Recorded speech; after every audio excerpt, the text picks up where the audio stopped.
Medicina por un tubo.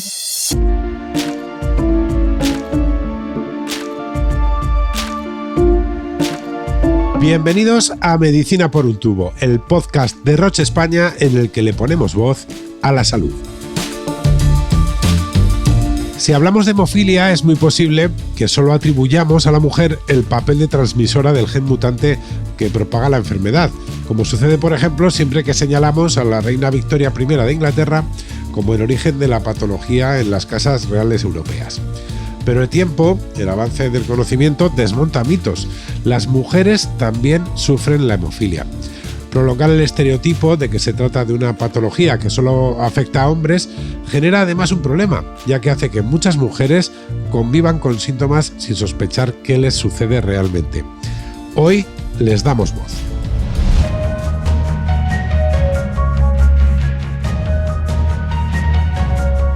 La doctora Inmaculada Soto es jefa de sección de hemostasia y trombosis en el Servicio de Hematología del Hospital Universitario Central de Asturias.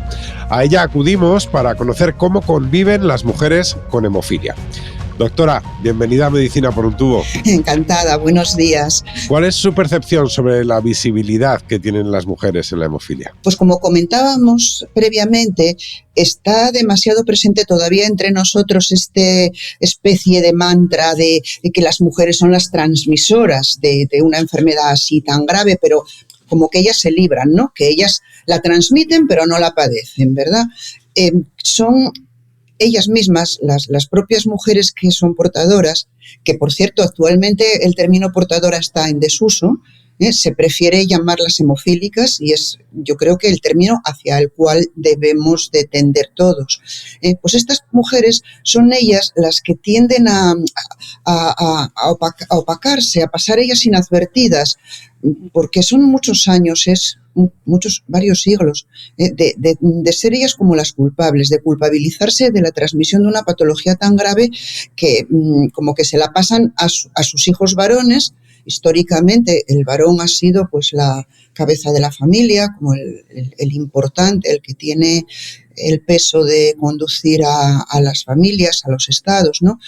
Entonces ellas son las que van y no solo no lo padecen ellas, sino que les transmiten una enfermedad sumamente grave. Entonces ellas tienden a ocultarse en cierto sentido, de forma inconsciente, pero ellas no quieren verse en primer plano porque son las transmisoras, ¿verdad?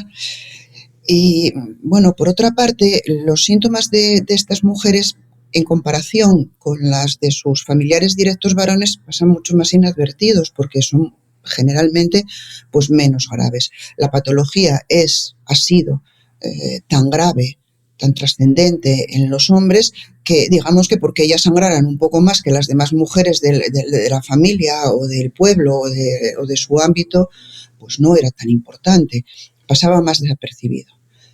Bueno, afortunadamente este panorama que es pues tan injusto, tan duro para ellas, pues ya está empezando a cambiar.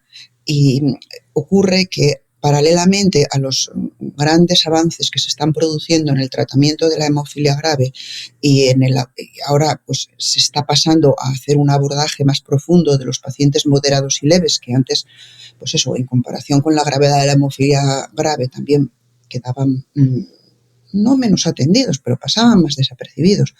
Pues al mismo tiempo se está prestando cada vez una mayor atención a las mujeres, llamémoslas hemofílicas, antiguamente portadoras, y son orientaciones terapéuticas que tienen por objeto pues, mejorar la calidad de vida de estas mujeres y mejorar también pues, su vida en general. ¿Y cuáles son los desafíos a los que se enfrenta como hematóloga a la hora de abordar los casos en los que una mujer tiene hemofilia? Pues yo creo que el cambio de la denominación de portadoras hemofílicas es un cambio importantísimo. Los nombres son muy importantes en las relaciones de los seres humanos, en la comunicación y en la trascendencia de las denominaciones va implícito en el que estas mujeres, al denominárselas actualmente hemofílicas, pasan a ser pacientes. No son el paciente hemofílico y aquí la portadora, ¿no? No, o sea, son pacientes. Como pacientes deben ser estudiadas, deben ser adecuadamente diagnosticadas y deben tener diseñada una estrategia terapéutica según las características de cada una de ellas y según los mandatos que tenemos actualmente desde la OMS pues de todos los sistemas de salud de países occidentales y desarrollados, de dirigir una medicina centrada en el paciente y personalizada hacia cada paciente. Y yo creo que este es el principal reto. Tenemos que cambiar la mentalidad y pensar en ellas como pacientes, y no son ni las acompañantes, ni las cuidadoras, ni las responsables, que todas esas cosas ya las son. Ya lo son por su condición femenina y por el rol que tenemos las mujeres en el mundo en el que vivimos, que es una realidad. Y hay que pensar en ellas como pacientes y considerarlas como tal, y no como las que están a la sombra de los pacientes varones y con la responsabilidad contraída con ellos, no solo como madres, sino como las transmisoras.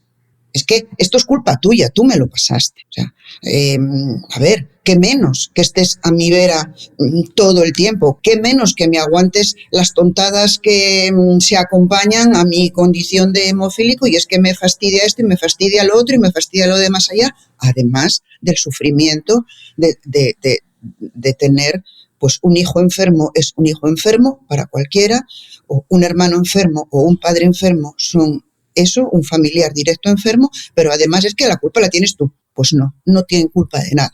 Son también pacientes y son las sufridoras de una patología pues grave, que actualmente tiene un panorama pues mucho más optimista, del cual pues nos tenemos que felicitar y aprovechar todos. En general, y por la forma de transmisión de la enfermedad, son personas que tienen unos niveles de factor que se parecen más al de los pacientes leves, en general, ¿verdad? Suelen tener niveles pues en torno al 30, 40, 50% por ahí, cuando son transmisoras de hemofilia o portadoras de hemofilia grave.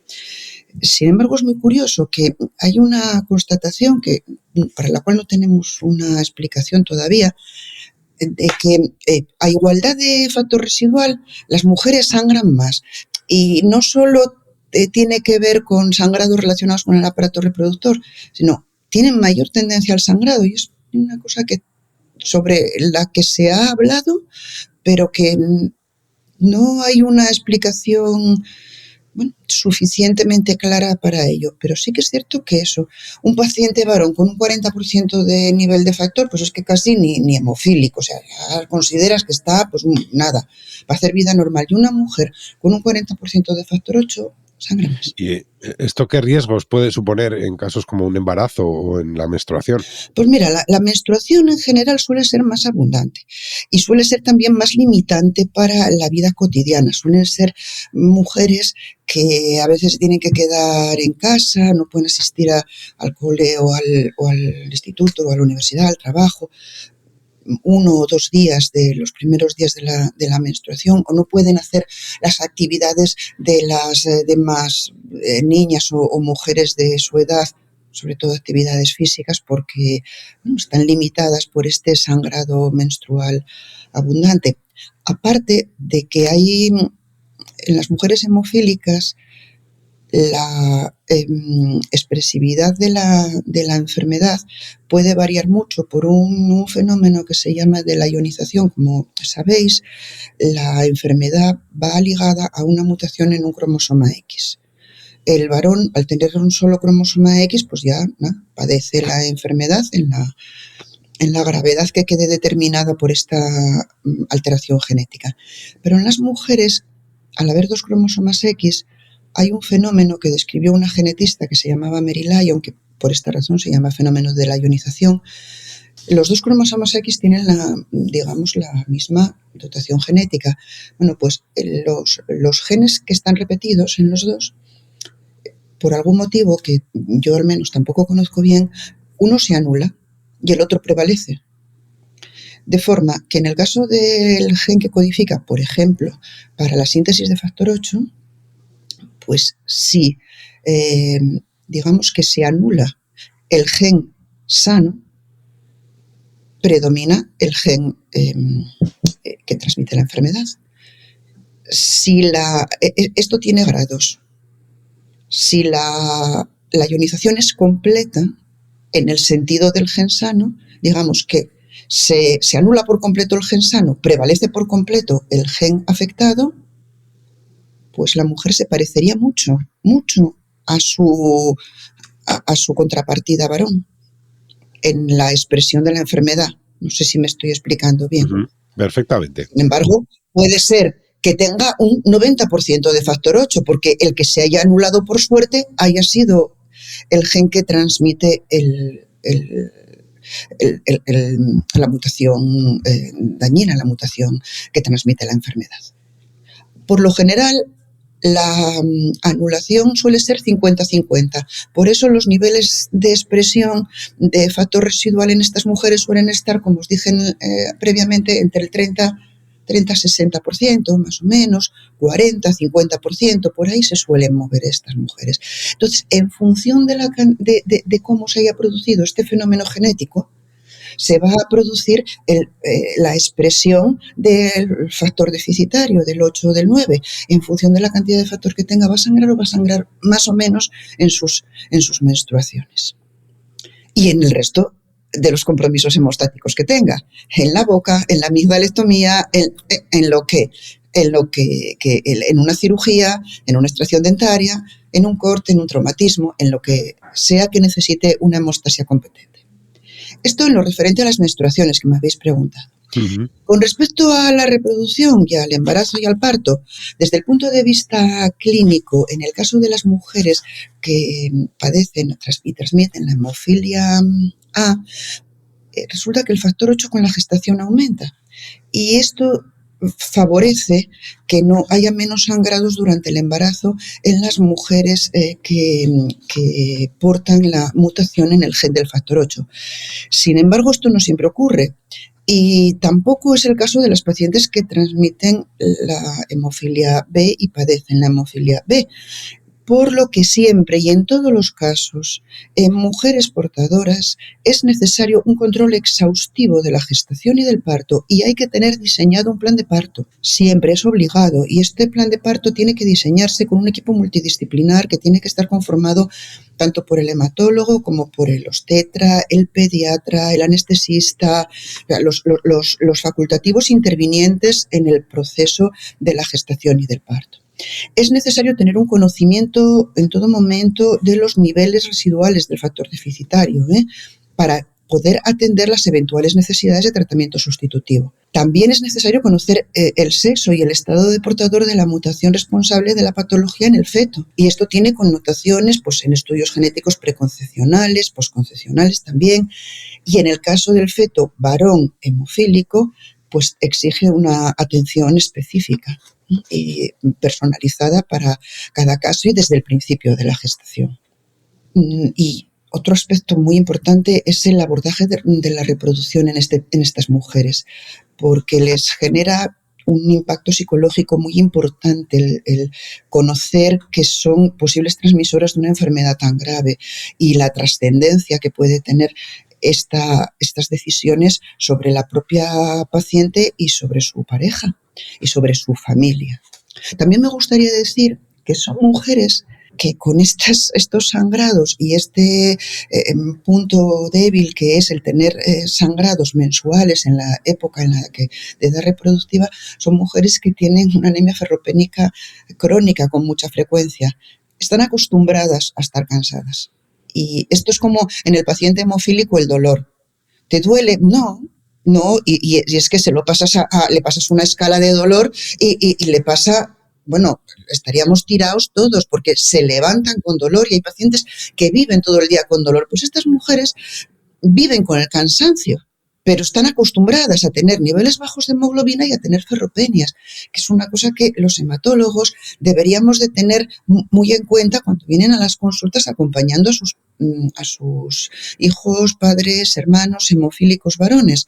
No solemos mirar para ellas. Yo lo digo por mí misma. O sea, no es algo en lo que pensemos. Pues son mujeres que arrastran ferropenias crónicas y que es tan sencillo de controlar que bueno, a la vez que se pincha el paciente, deberíamos de pincharlas a ellas para saber un poquito el estado de sus depósitos de hierro y poder proporcionarles de una forma tan sencilla como esa una mejora en su calidad de vida. Pues doctora Soto, muchísimas gracias por ayudarnos a dar visibilidad a las mujeres con hemofilia. Pues muchas gracias a vosotros por contar conmigo y muchas gracias a todas esas mujeres tan valientes que durante tantos años han tirado por todo y con toda su propia carga personal y de enfermedad para sacar adelante a todos estos pacientes, porque son realmente unas verdaderas campeonas. Y desde aquí que sirva de homenaje para todas ellas. Mi reconocimiento y mi admiración por ellas.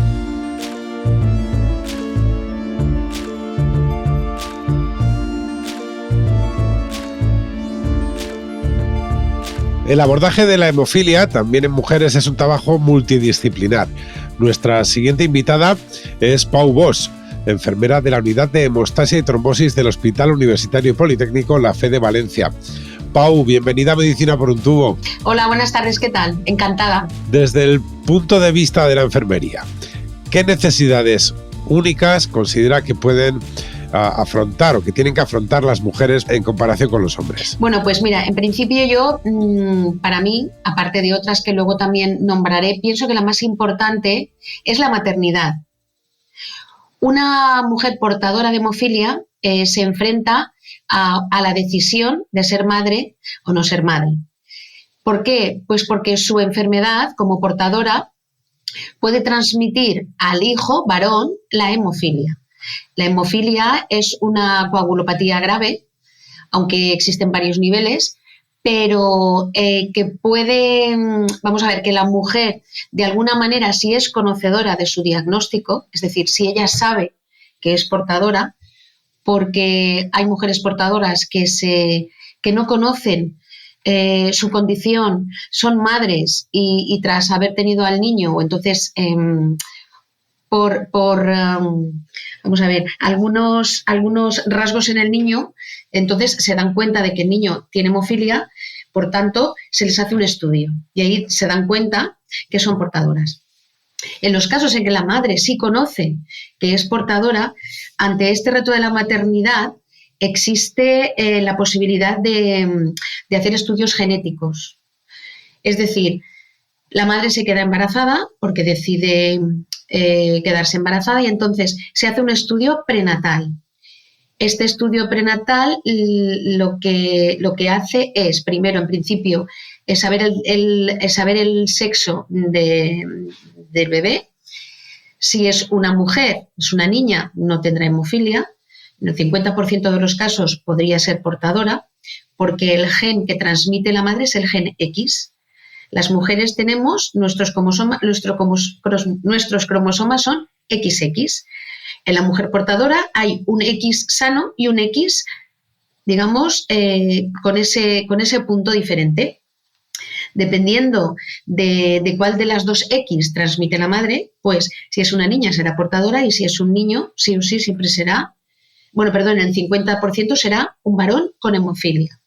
Entonces, si la madre lo sabe, ella puede acceder a este estudio prenatal.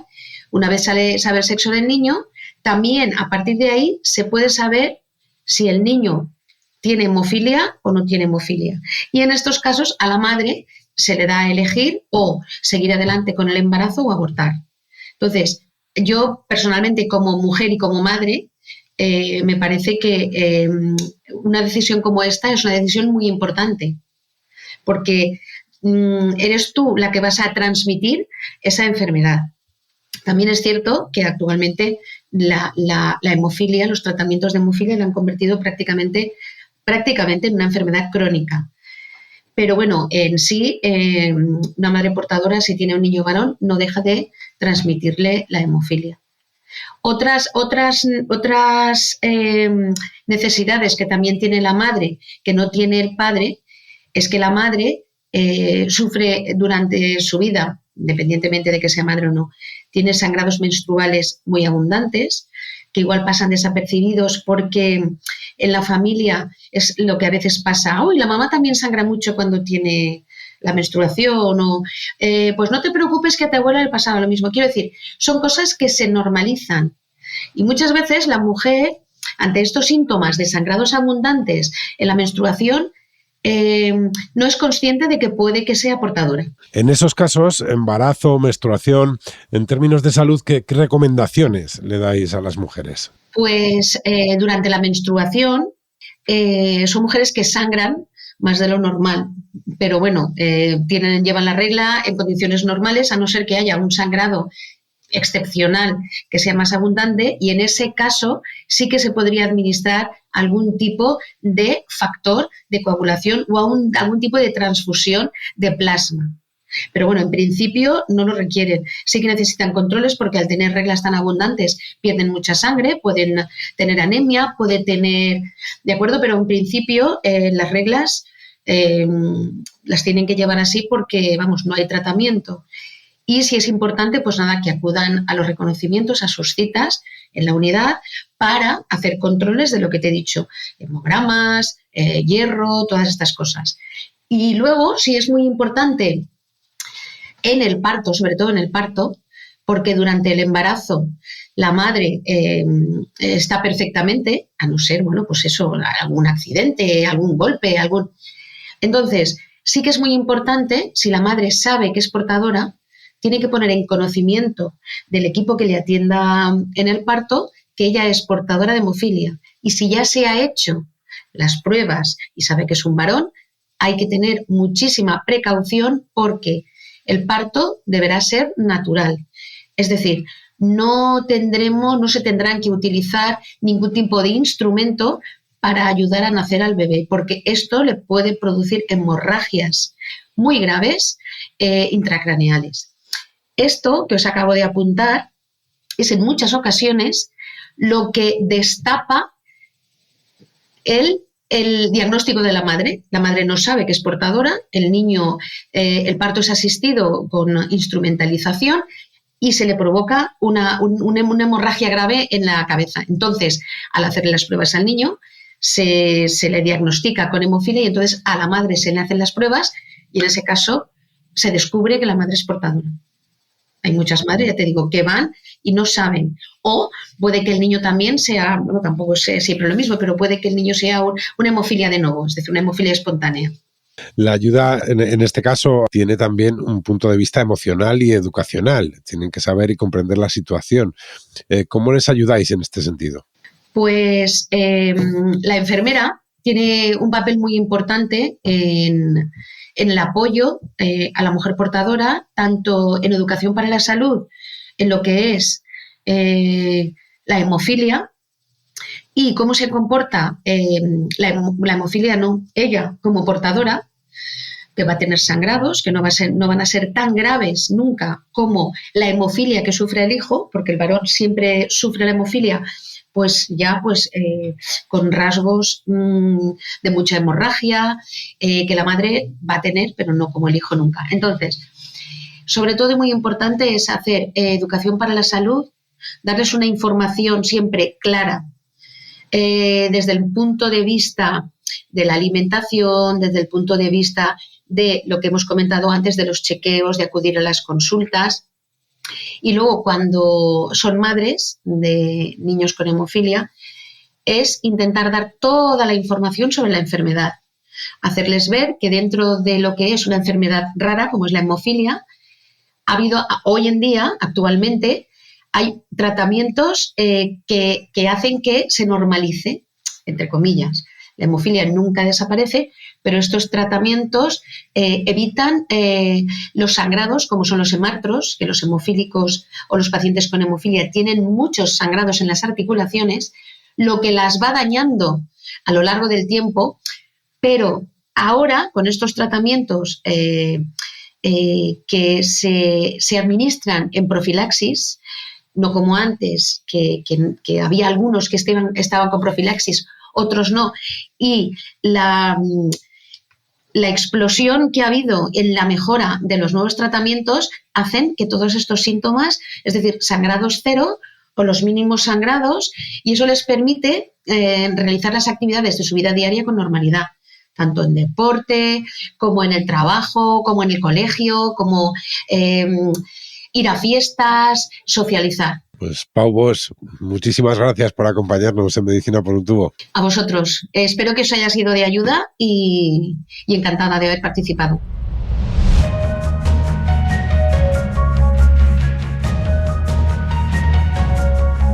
En Medicina por un tubo siempre damos voz a los protagonistas. Carolina Suárez es una de ellas. Conoce de primera mano lo que es convivir con la hemofilia y pertenece a la Asociación de Hemofilia de Madrid, ASE Madrid. Carolina, bienvenida a Medicina por un tubo. Gracias, Chema. Encantada de estar aquí con vosotros. Como cuidadora de una persona con hemofilia, ¿cómo es tu día a día?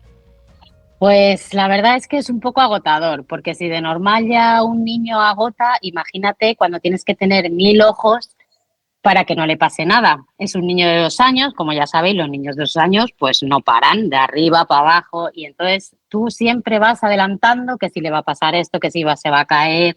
Por ejemplo, bajar al parque.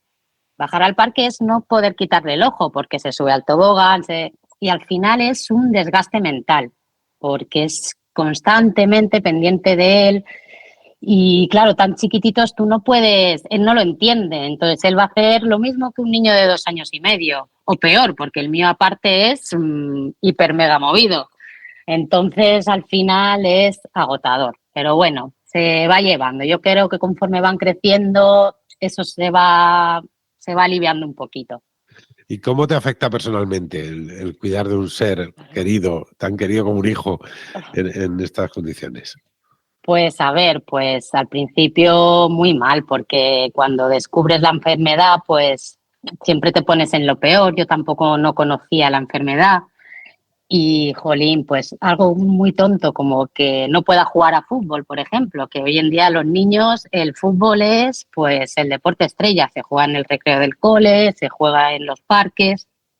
Pues yo creo que ahora lo llevo bien, pero cuando ya le tengamos que ir poniendo límites de esto no lo puedes hacer, esto lo tienes que hacer con cuidado, que él ya sea más consciente, pues yo creo que en ese momento me va a doler más. Y en tu experiencia, ¿qué papel juega la salud mental en una mujer con hemofilia? Pues la verdad es que al principio es duro, porque al final es una enfermedad que portamos las mujeres. Entonces, tienes un sentimiento de culpa grande, porque al final tu hijo tiene hemofilia porque tú tenías ese gen y se lo has transmitido. Entonces, el sentimiento de culpa que tienes pues es grande y la salud mental hay que cuidarla siempre y en estos casos más todavía cuando tienes algún familiar pues con una enfermedad rara que tienes que convivir el día a día, pues es un desgaste muy grande. Y lo que te digo, pues aparte con los niños, que tienes que tener 1000 ojos, que te anticipas, sabes que si se cae se da con esa esquina en la cabeza, tenemos que ir a urgencias, a ver este mes cuántas veces nos toca ir a urgencias, cuántas no, pues al final mentalmente es agotador, la verdad. ¿Qué opinas en ese sentido del uso del término mujer portadora cuando hablamos de hemofilia? Pues yo tengo entre comillas suerte porque yo soy asintomática, yo nunca he tenido síntomas de sangrado, o sea, yo sí que he tenido unas menstruaciones muy abundantes, pero yo no tenía con quién comparar, yo creía que eso era lo normal. Yo tengo otra hija que en el parto sí que perdí mucha sangre, pero tampoco se le dio importancia, ¿sabes? Es algo que tendríamos que normalizar más porque hay muchas mujeres portadoras que sí que tienen síntomas y que les afectan su día a día. Y es como un poco tabú todavía y eso pues se tendría que normalizar y pues eso, tenerlo más presente. ¿Qué echas en falta en tu día a día en términos de apoyo al entorno familiar? Pues de apoyo, pues eso, porque al final te vas al parque y pareces la madre helicóptero, ¿no? O sea, yo no me puedo a lo mejor sentarme con mis amigas a tomarme un café mientras los niños están en el parque, relajadamente, porque con mi otra hija sí que lo hacía. Pero con John no puedo. O sea, yo tengo que estar pendiente de si se da, dónde se da, porque luego también hay zonas donde se da, pues que es más importante que otras, que si se da en la cabeza, pues tienes que valorarlo. Si se da en una rodilla, pues bueno, le saldrá un hematoma y ya está. Pero sí que es verdad que he hecho un poco de despreocupación, he hecho falta, ¿sabes? Pues como cuando tenía mi otra hija, que pues ha caído, bueno, levántate, que nos vamos. Ahora no es ahora, se ha caído, a ver dónde se ha dado, a ver el hematoma que le va a salir. Pues eso, pues que si es difícil ser madre, pues con un niño así, pues es más difícil todavía. Pues Carolina Suárez, muchísimas gracias por contarnos tu experiencia y tu día a día conviviendo con la hemofilia. Muchas gracias a vosotros por darle voz a esta enfermedad, a las mujeres portadoras y todo lo que ello conlleva.